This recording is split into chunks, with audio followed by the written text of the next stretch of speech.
presque toute sa vie, Dominique Tapie n'aura eu Dieu que pour Bernard. L'histoire a débuté au travail, quand l'homme d'affaires décide de l'embaucher alors qu'elle vient de se faire licencier pour avoir refusé les avances de son patron. La suite, tout le monde la connaît.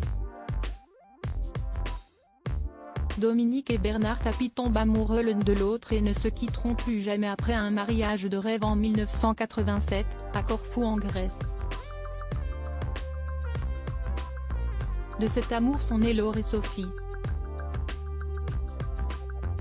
Si est-il désormais sur eux que Dominique, amputé de l'amour de sa vie depuis le 3 octobre 2021 et la mort de Bernard, emporté par le cancer, compte pour l'aider à remonter la pente et continuer sa vie, malgré tout. Sur les conseils de Jean-Louis Borloo, ami proche du clan, Dominique Tapie prend la plume pour écrire son histoire et rétablir certaines vérités. Si est-il ainsi que dans les pages de Bernard, La fureur de vivre, publié le 22 mars prochain aux éditions de l'Observatoire, Dominique Tapie se livre comme jamais, allant jusqu'à raconter les coulisses de leur romance passionnelle, rythmée par les coups de sang, la jalousie et les petites vengeances. Comme elle le raconte dans une interview au magazine Paris Match, si leur histoire d'amour était plus que solide face aux tempêtes, elle n'était pas toujours de tout repos, loin de là, on a vécu une grande passion, avec des portes qui claquent et des coups de gueule. On n'était pas d'accord sur tout, mais dans les grandes lignes, on était sur la même longueur d'onde. J'ai un côté un peu à l'ancienne qui vient de mon éducation. Bernard adorait mon côté femme d'intérieur. Mais parfois, le ton montait au sein du couple, le problème, si est qu'il était très impulsif. Ses colères pouvaient être homériques, mais elles ne duraient jamais longtemps. Si elle passait en un éclair, Dominique Tapie ne se gênait pas pour le rappeler à l'ordre, à sa façon.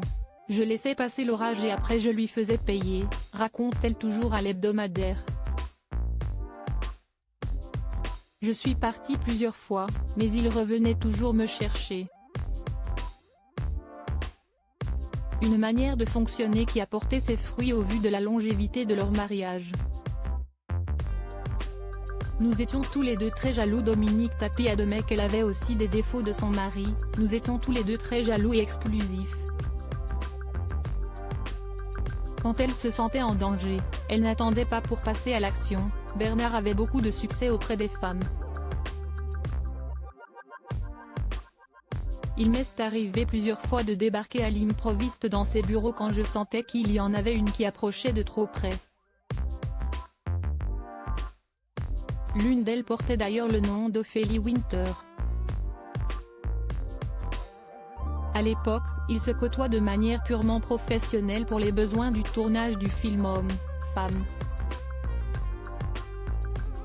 Mode d'emploi réalisé par Claude Lelouch.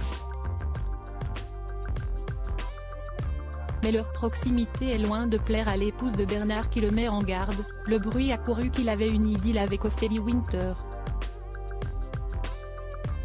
J'ai découpé dans un journal une photo qui les montrait tous les deux ensemble et je l'ai plantée avec un grand couteau de cuisine dans la porte de notre chambre. Un bon pouvoir de dissuasion. L'intégralité de l'entretien de Dominique Tapie est à retrouver dans le numéro du 16 mars 2023 de Paris Match.